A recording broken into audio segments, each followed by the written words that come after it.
बच्चों, कैसे हैं आप लोग। आप सबका मेरे YouTube channel compass with lens में बहुत बहुत वेलकम है। बच्चों, आज बहुत ज़्यादा डिमांड थी, मैं जबकि क्लास 7 का क्वेश्चन आंसर्स की ही पार्ट अपलोड कर रही थी। वो भी इम्पॉर्टेंट चैप्टर्स हैं और जिसकी बहुत ज़्यादा डिमांड थी, लेकिन बच्चों का इंटरेस्ट जब क्वेश्चन आंसर्स के चैप्टर्स लिए, उन्हें समझा, तो उसमें उन बच्चों का इंटरेस्ट चैप्टर की डिस्क्रिप्शन के लिए भी आ गया। तो उसकी भी बहुत ज़्यादा डिमांड हो रही है कि मैम आप चैप्टर का भी डिस्क्राइब करिए। तो मैं आज लेसन 14 लेकर आई हूँ, motion and time. Motion and time जो कि हमारा क्लास 7 का चैप्टर है, आज हम उसकी स्टडी करेंगे। और एक रिक्वेस्ट है, अगर आप लोग चैनल पे नए हैं तो प्लीज़ सब्सक्राइब और लाइक तो ज़रूर कीजिए। और अगर आपको ये वीडियो बहुत पसंद आई है तो लाइक तो करने के साथ साथ में शेयर भी ज़रूर कीजिएगा, जिससे आपके फ्रेंड्स को, रिलेटिव्स को, या जो भी आपके नोन टू हैं जिन्हें आप अपनी तरफ से भी कुछ हेल्प करना चाहते तो उन्हें आप भी हेल्प कर सकें ये वीडियो को शेयर करके। तो चलिए स्टार्ट करते हैं। Chapter 14, motion and time. Measurements. अब मेजरमेंट्स हम लोग बहुत जगह पर जाते हैं। मेज़रमेंट्स हम मार्केट जाते हैं या घर में भी यूजुअली हम बहुत डेली के रूटीन में भी बहुत चीज़ों को मेज़र करते हैं। ठीक है, जैसे घर में आपकी मदर होती हैं तो वो जो कुकिंग कर रही हैं उसकी मेज़रमेंट करके करते हैं। आप लोग अपने डायग्राम्स भी मैथ्स वगैरह के करते हैं तो उसकी मेज़रमेंट करते हैं, है ना, ज्योमेट्री पार्ट में जो भी आप करते हैं। देन टेलर के पास जाते हैं तो वो मेज़रमेंट यूज़ करता है। फिर उसके बाद ग्रॉसरी शॉप है, वेजिटेबल हॉकर्स है, उनके पास जाते हैं सब्जी और किचन का सामान लेने के लिए, तो वो भी मेज़र करके ही आपको देते हैं। तो ये मेज़रमेंट क्या है, किस तरीके से आया, ये सब चीज़ों के बारे में हम इस चैप्टर में बहुत डिस्क्राइब करके समझेंगे। तो चलिए मेज़रमेंट स्टार्ट करते हैं। You have read in class 6 that measurement is a comparison of an unknown quantity with some fixed quantity of a same kind. अब इसमें मेज़रमेंट हमने क्लास 6 में भी समझा था। क्लास 6 का चैप्टर भी मैंने अपलोड करा है बच्चों। और अगर आपको बेसिक से स्टार्ट करना है, कुछ बच्चों को अगर थोड़ा सा भी वीक पड़ रहा है कहीं पर टॉपिक, तो आप क्लास 6 का भी एक बार देख सकते हैं। और उससे आप 7th का लेंगे तो आपको बहुत अच्छे से हर चीज़ क्लियर होती चली जाएगी। तो उसमें हमने यही समझा था कि मेज़रमेंट एक अननोन क्वांटिटी है जो कि एक फिक्स क्वांटिटी में हम कर सकते हैं। In our daily life we make measurements all the time. Daily life में हम मेज़रमेंट्स हर समय करते हैं। एक carpenter measures the length of a table he is making. जो वो टेबल बना रहा है कारपेंटर, वो उसकी लेंथ को मेज़र करके ही बनाएगा, कितनी लेंथ और कितनी विड्थ। जैसे हम एरिया और चैप्टर में हमने 6th स्टैंडर्ड में भी पढ़ा था, जिसमें पैरीमीटर और एरिया होता है, लेंथ ब्रेथ होती है, तो वो भी मेज़रमेंट का ही एक पार्ट है। A vegetable seller measures the mass of vegetables. Mass होता है वेट। एक वेजिटेबल सेलर जो सब्जियां बेचने का काम कर रहा है, वो भी वेजिटेबल के वेट को ही मेज़र करता है। A person at a petrol pump measures the volume of petrol. Volume होता है बच्चों, जितना, अगर कार है तो कार का टैंक कितना बड़ा है, स्कूटर है तो उसका टैंक कितना बड़ा है, बाइक है तो बाइक का टैंक कितना बड़ा है, इसका मतलब पेट्रोल कितना आएगा, तो वो वॉल्यूम होता है। उसे वॉल्यूम को ही मेज़र करके वो पेट्रोल पंप में पर्सन पेट्रोल को डालता है व्हीकल में। A doctor measures your body temperature. वो भी, डॉक्टर भी बाकी सबकी तरह डॉक्टर भी बॉडी टेम्परेचर को मेज़र कर रहे हैं। When you are ill you measure time so that you reach school in time। आप भी अपना टाइम को मेज़र करके ही टाइम से स्कूल, टाइम पर स्कूल पहुंचते हैं। Time is measured in school. अब स्कूल में आप पहुंच तो गए, वहाँ पर कैसे मेज़र हो रहा है? So that each period begins eight fix time. अब आप आपके स्कूल में अगर एक पीरियड 40 मिनट्स का होता है या 45 मिनट्स का होता है तो हर पीरियड 40 to 45 मिनट्स का ही होगा। ऐसा नहीं होता कि एक पीरियड 5 मिनट का हुआ देन एक पीरियड 10 मिनट्स का हो गया फिर नेक्स्ट पीरियड 30 मिनट्स का हो गया, ऐसा कभी नहीं होता। तो वो भी टाइम मेज़र में ही आता है, उसी के अकॉर्डिंग टाइम मेज़र करा जाता है और वो पीरियड को चेंज किया जाता है। These measurements are important in our daily life. इसीलिए हम कह सकते हैं कि हमारी डेली लाइफ्स में मेजरमेंट बहुत इम्पॉर्टेंट रोल प्ले करते हैं। Quantities, length, weight, mass, time, temperature, speed etcetera. अब क्वांटिटीज़ क्या क्या हैं, ये सब है that can be measured so are called physical quantities. इन सब में जब मेज़र किया जाता है तो उसे फिजिकल क्वांटिटीज़ का नाम दिया जाता है। ये टर्म पूछ ली जाती है एग्जाम में, what do you mean by physical quantities, या फिर डिफाइन में भी एज अ फिजिकल क्वांटिटी पूछा जा सकता है। तो आपको ये पता होना चाहिए बच्चों, यहाँ से यहाँ तक का आपका इम्पॉर्टेंट पार्ट है।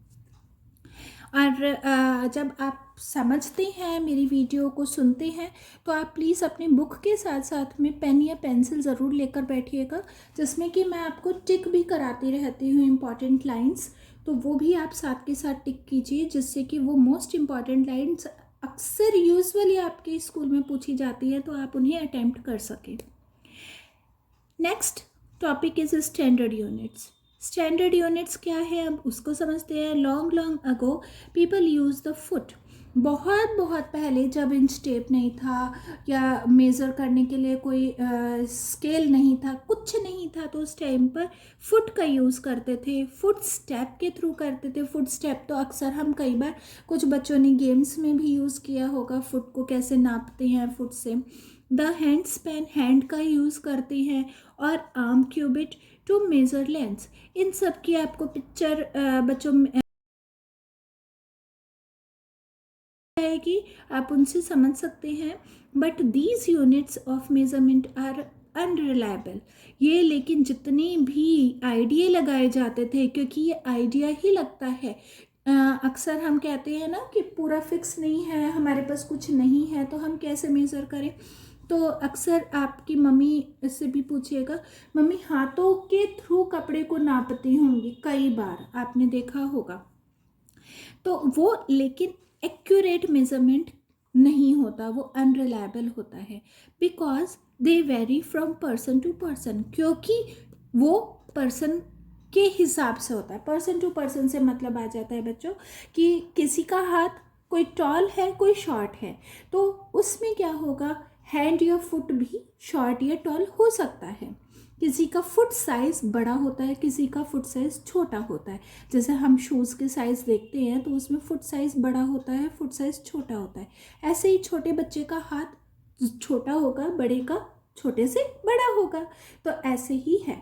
तो इसमें क्या होता है, अगर कोई बच्चा किसी चीज़ को मेज़र कर रहा है, साथ में उसी चीज़ को कोई बड़ा मेज़र कर रहा है, चाहे वो फुट से कर रहा है चाहे हैंड से कर रहा है, तो उसकी मेज़रमेंट में डिफरेंस आ जाएगा, तो वो पूरी तरीके से अनरिलायबल होता है। There was a need for units of measurement. अब यहाँ पर एक्यूरेसी के लिए यूनिट्स की ज़रूरत आ जाती है मेजरमेंट के लिए, which could be uniformly used by everyone, जो कि हर कोई यूनिफॉर्मली एक जैसा यूज़ कर सके।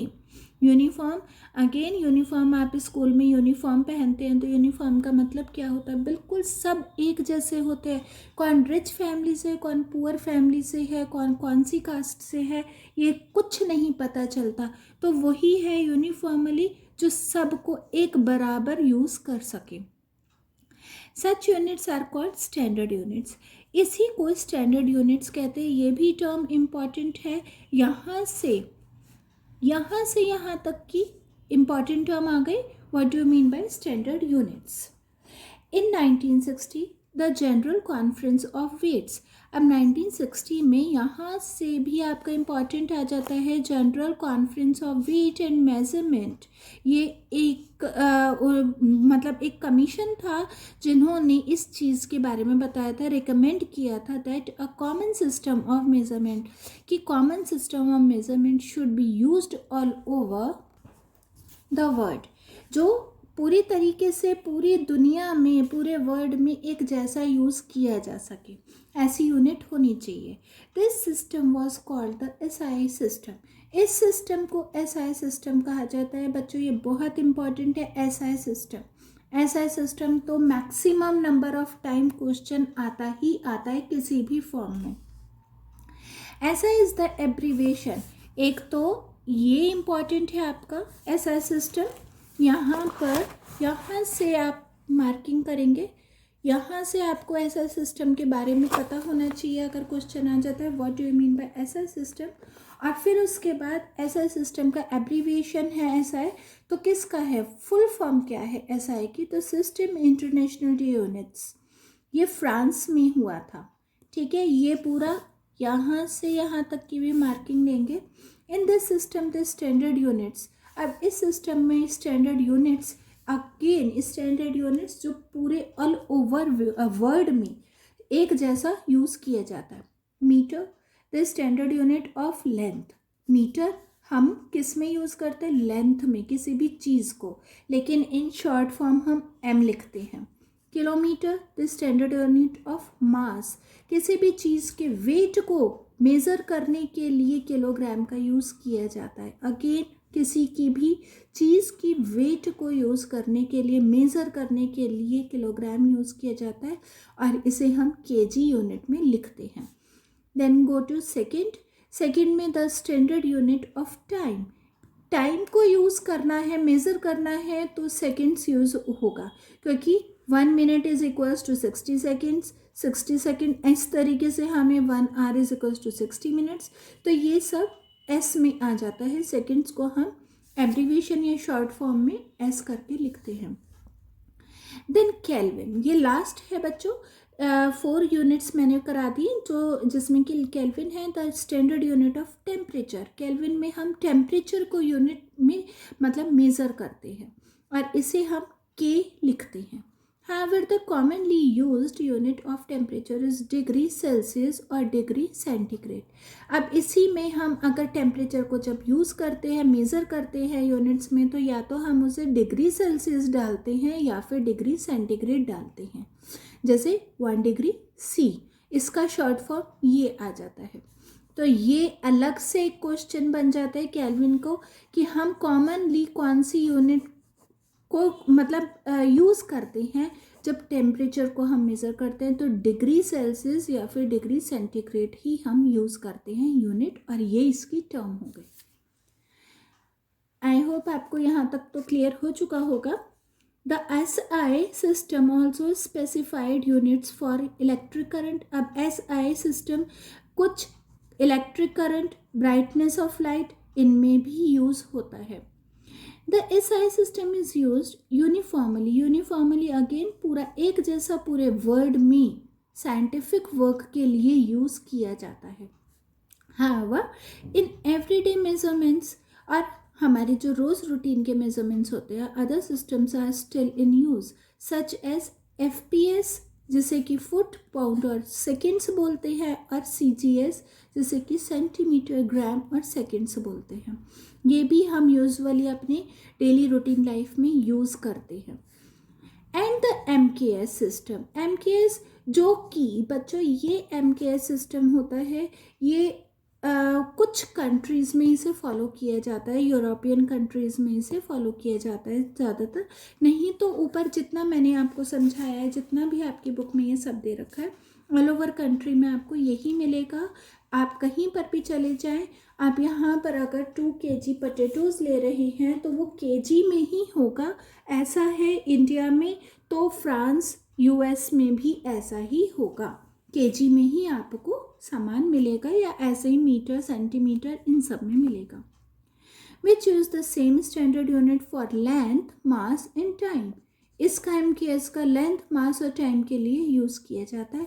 तो ये भी आपका इम्पॉर्टेंट हो गया। फुल फॉर्म क्या होगी, इसके अंदर क्या आएगा, फुट सिस्टम, FPS सिस्टम के अंदर तो फुट, पाउंड एंड सेकंड आएगा, और CGS सिस्टम के अंदर क्या आएगा, सेंटीमीटर, ग्राम एंड सेकंड आएगा, और MKS सिस्टम के अंदर भी यही आएंगे।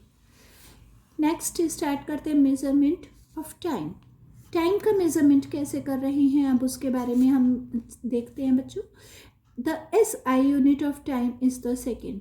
SI यूनिट टाइम की सेकेंड है, ये हम ऊपर पढ़ चुके हैं। The other commonly used unit of time are given in the table. यहाँ पर 14.1 आपकी बुक में दे रखा है।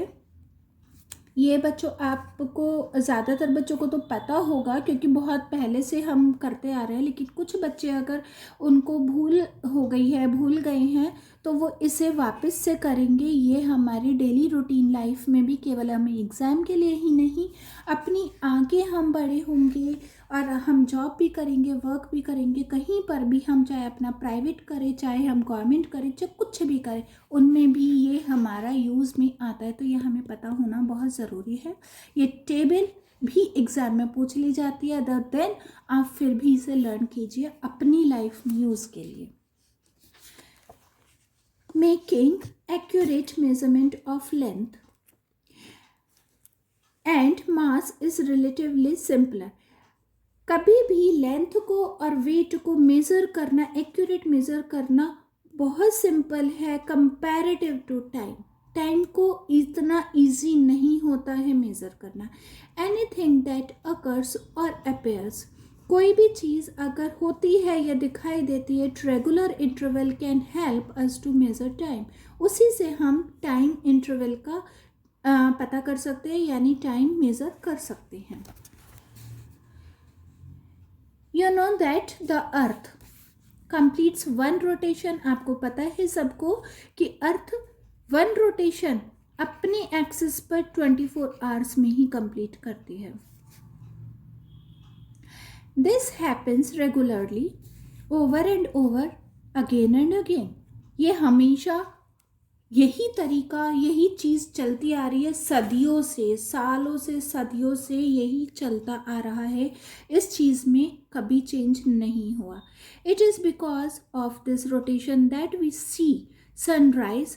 और इसी की वजह से क्या होता है, हम सनराइज को देख सकते हैं। इस रोटेशन की वजह से changes its position during the day, और फिर सनराइज़ के बाद में पूरे दिन में जो सन की पोजीशन चेंज हो रही है, फिर उसके बाद एंड फाइनली सेट, और उसके बाद सन का सेट हो जाना यानी डूब जाना।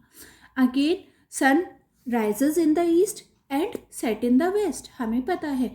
तो अगर सनराइज हो रहा है ईस्ट से और वेस्ट में सेट हो रहा है यानी डूब रहा है, रात हो रही है, शाम हो रही है, तो उस टाइम पे सन अपनी पोजीशन को भी चेंज करता है।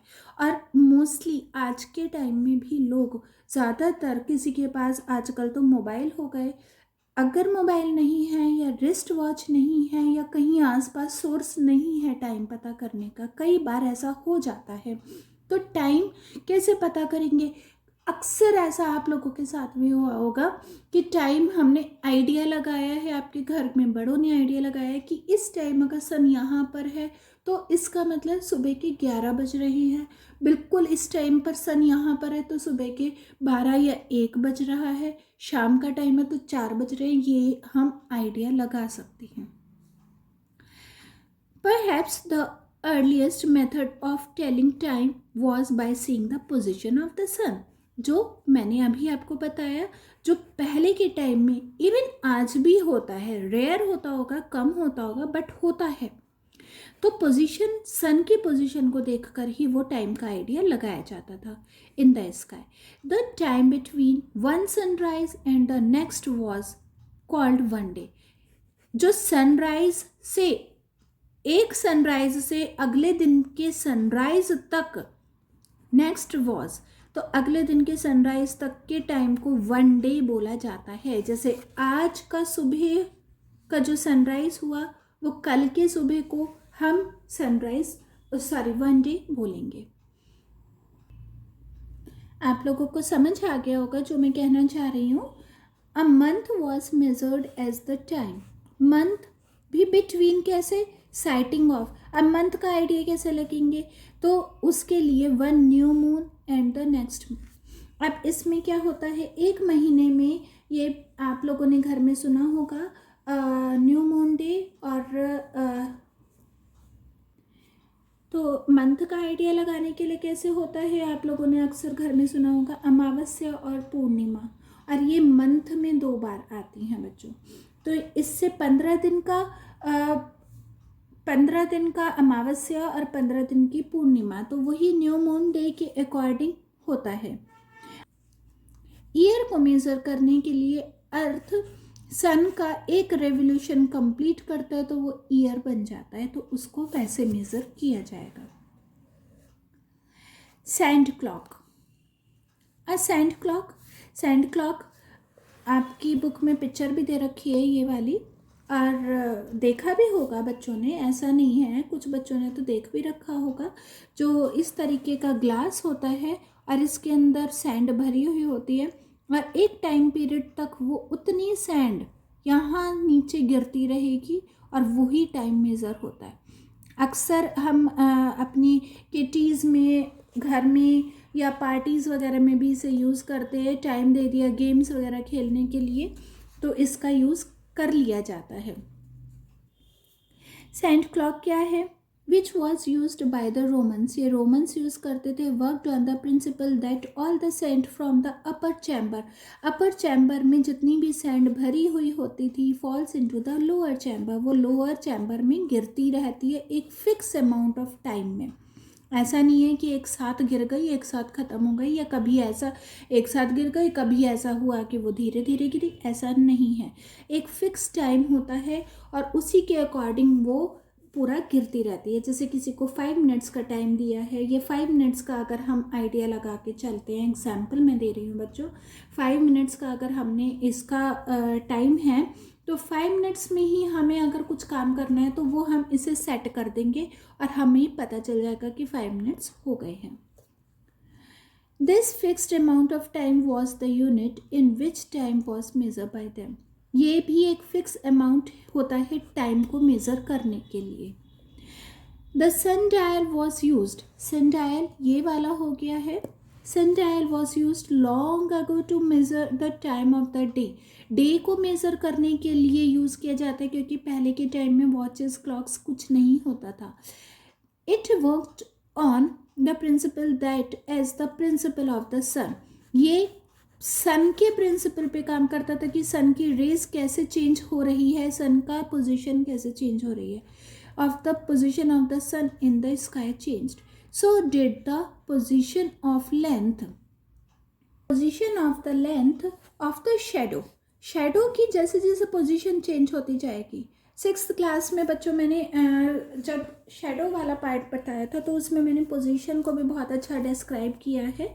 लाइट एंड शेडो वाला जो चैप्टर है उसमें मैंने पिक्चर के थ्रू भी समझाया। अगर किसी बच्चे को कुछ कन्फ्यूज़न हो रही है इस टॉपिक के ऊपर तो आप प्लीज़ उस वाले वीडियो को देखेंगे तो आपको क्लियर हो जाएगा। Again I am repeating, light and shadow वाला चैप्टर है 6th स्टैंडर्ड का।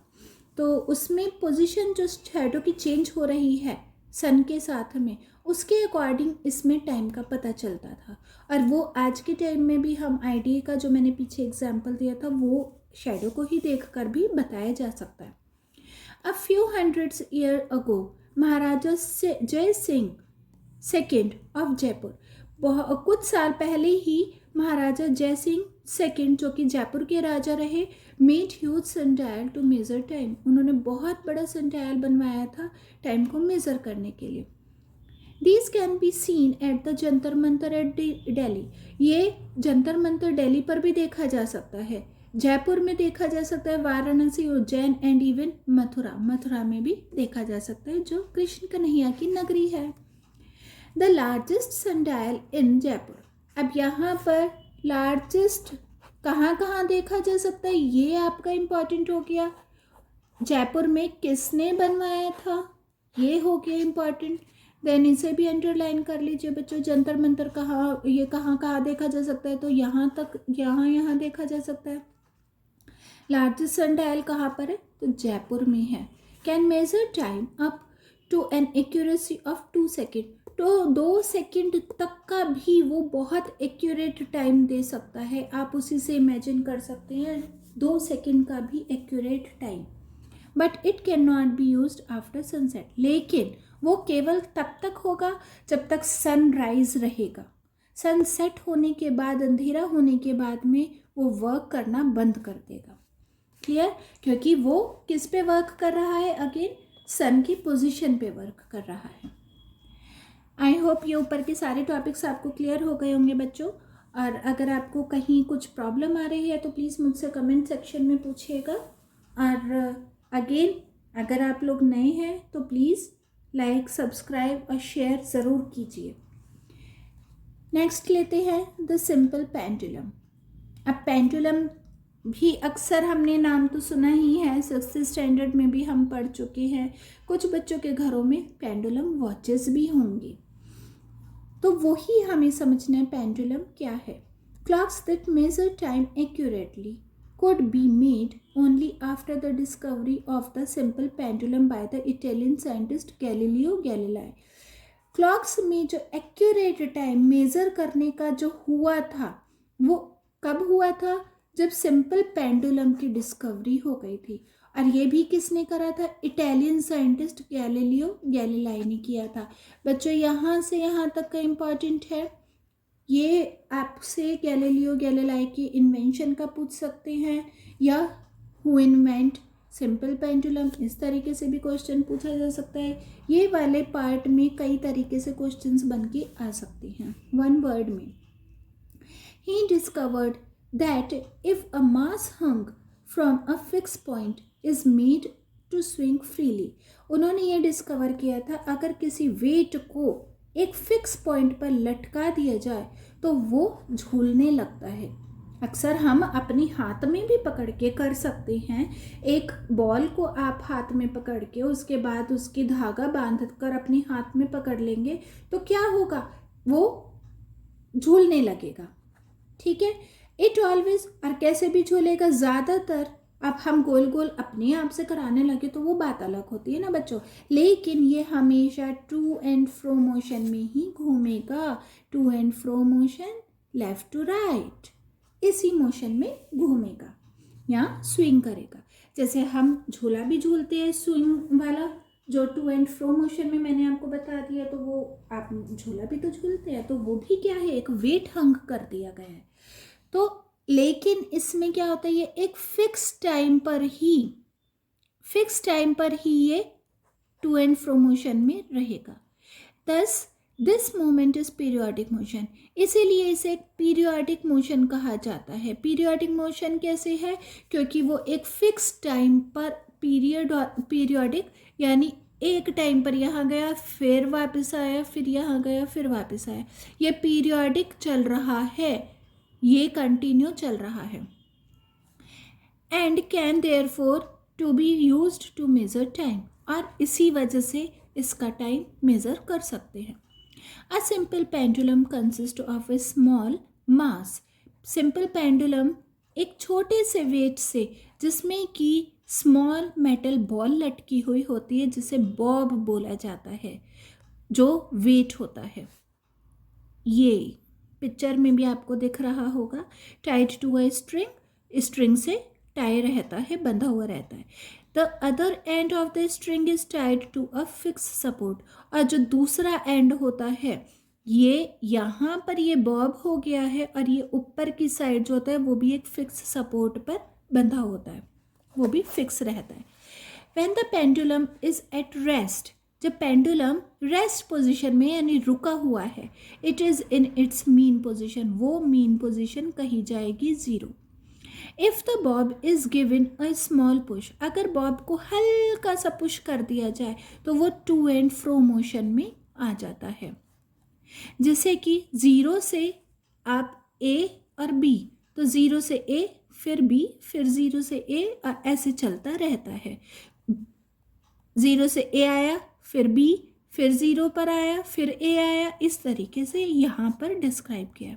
और ये आपकी बुक में भी पिक्चर दे रखी है, ये रहा, ये इस पोजीशन में मूव करता रहता है। As shown in figure is always the same for a fixed length of a string. Fixed length string की रहती है। The distance from the point, जो पॉइंट का डिस्टेंस है वेयर इट इज़ हंग, जहाँ पर उसे लटकाया गया है, टू द सेंटर पे of the Bob is the length of the pendulum. इसे लेंथ कहा जाता है, इसे लेंथ कही गई है फिर जहाँ पे इसे लटकाया गया है। One complete to and fro movement of a pendulum is called oscillation. अब कुछ बच्चे बहुत कंफ्यूज रहते हैं कि पीरियोडिक मोशन क्या है और ऑसिलेशन क्या है। अब मैं आपको फिर एक बार समझा देती हूँ। ये पेंडुलम हो गया, यहाँ से वो यहाँ गया, मतलब टू एंड फ्रो मोशन लिया, तो यहाँ से मूव करा, यहाँ गया और यहाँ आ गया, तो ये ऑसिलेशन हुआ, यानी वन ऑसिलेशन, वन राउंड जिसे बोला जाता है। लेकिन अब वो यहाँ गया, यहाँ गया, यहाँ गया, यहाँ गया, ये बार बार रिपीट हो रहा है, तो ये पीरियोडिक मोशन कहा जाता है। आई होप अब आपको क्लियर हो गया होगा, आप कंफ्यूज भी नहीं होंगे, नहीं तो अक्सर बच्चे इसमें बहुत कंफ्यूज रहते हैं। The time taken by a pendulum to complete one oscillation is known as time period. जब एक पेंडुलम एक ऑसिलेशन को कंप्लीट कर लेता है तो उसे टाइम पीरियड कहा जाता है। ये सारी टर्म्स इम्पॉर्टेंट हैं, ये सब आपको पता होना चाहिए, पूरा यहाँ से यहाँ तक का पूरा आपका इम्पॉर्टेंट है। The time period of a simple pendulum can be changed by changing the length of the string. अब किसी भी चीज़ की स्ट्रिंग अगर बड़ी कर देंगे या छोटी कर देंगे तो उसका टू एंड फ्रो मोशन भी तो चेंज होगा। अगर आपने छोटी बॉल कर ली, आप ये बच्चों मेरी वीडियो को पॉज करके भी आप ये करके देख सकते हैं। किसी भी चीज़ को ले लीजिए आप, ज़रूरी नहीं है बॉल को लें, किसी आप बॉटल की कैप को भी लेकर उसको आप किसी धागे से बांध दीजिए और उस धागे को छोटा और बड़ा करके देखेंगे तो आपको पता चल जाएगा। लंबा जिसका धागा होगा, जिसका लंबी स्ट्रिंग होगी, वो दूर तक जाएगा, उसका टू एंड फ्रो मोशन दूर तक जाएगा।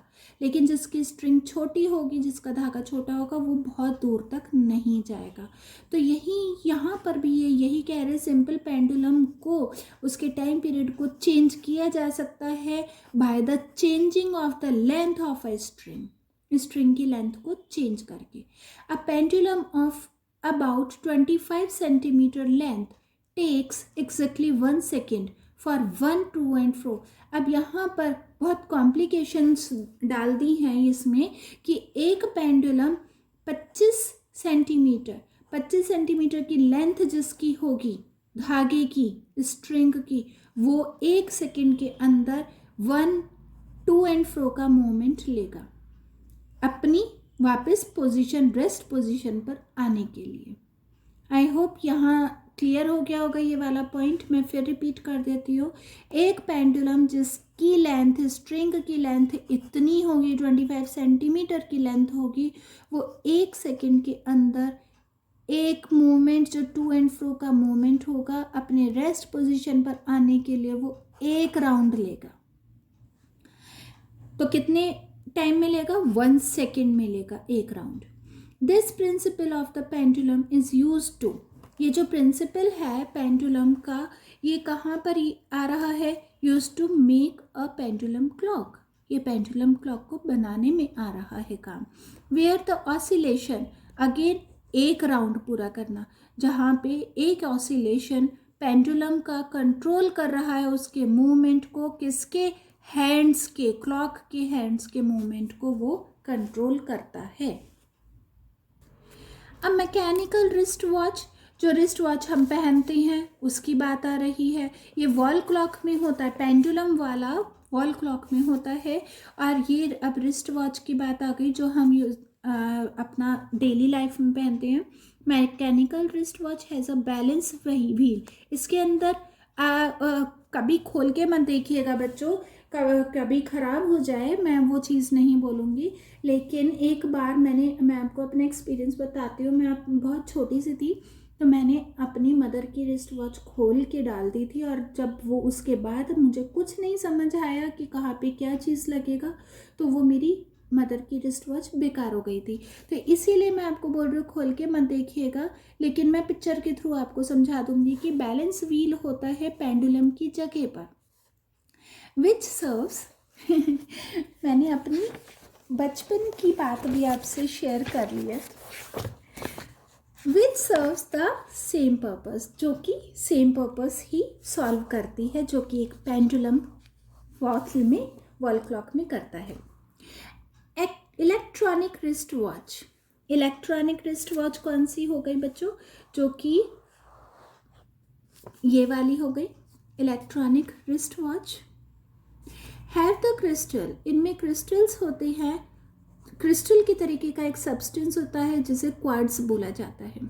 दीज क्रिस्टल्स कैन वाइब्रेट, ये जो क्रिस्टल्स होते हैं बहुत तेज वाइब्रेट करते हैं और उन्हीं की वजह से एक प्रिसाइज रेट में, प्रिसाइज टाइम में, यानी फिक्स, प्रिसाइज का मतलब होता है फिक्स टाइम में वो वाइब्रेट करते हैं, जिसकी वजह से हमें एक्यूरेट टाइम पता चलता है। These vibrations are used to measure time accurately. A quartz clock is much more accurate. Quartz clock pendulum clock के कंपैरेटिव ज़्यादा एक्यूरेट होते हैं, ठीक है।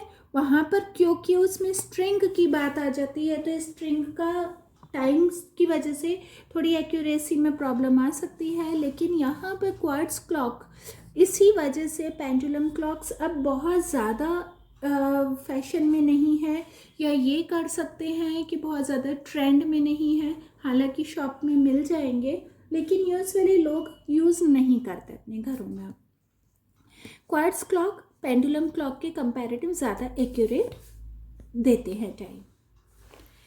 तो बच्चों यहाँ इस वाली वीडियो में हम यहीं तक करेंगे। ये मेरी फर्स्ट पार्ट बनी है इस वीडियो का, इस चैप्टर का। तो सेकंड पार्ट से हम स्पीड स्टार्ट करेंगे और इस चैप्टर को पूरा तरीके से ख़त्म कर देंगे। तो आई होप आपको ये पूरी तरीके से यहाँ तक का क्लियर हो गया होगा, और जो मैंने मोस्ट इम्पॉर्टेंट चीज़ें आपको टिक कराई हैं वो भी आपने टिक कर ली होंगी। तो नेक्स्ट वीडियो तक के लिए मैं बाय करने से पहले एक बार फिर आपको रिक्वेस्ट करूँगी कि आप प्लीज़ मेरे चैनल पे नए हैं तो प्लीज़ सब्सक्राइब कीजिए। आपको सब समझ आया, पसंद आया तो प्लीज़ लाइक भी ज़रूर कीजिए और ज़्यादा से ज़्यादा शेयर कीजिए। बहुत अलग अलग ग्रुप्स में ज़्यादा से ज़्यादा शेयर कीजिए, जिससे कि आप और मैं, हम लोग सब मिलकर और दूसरे बच्चों की हेल्प कर सकें। तो नेक्स्ट वीडियो तक के लिए बाय बाय।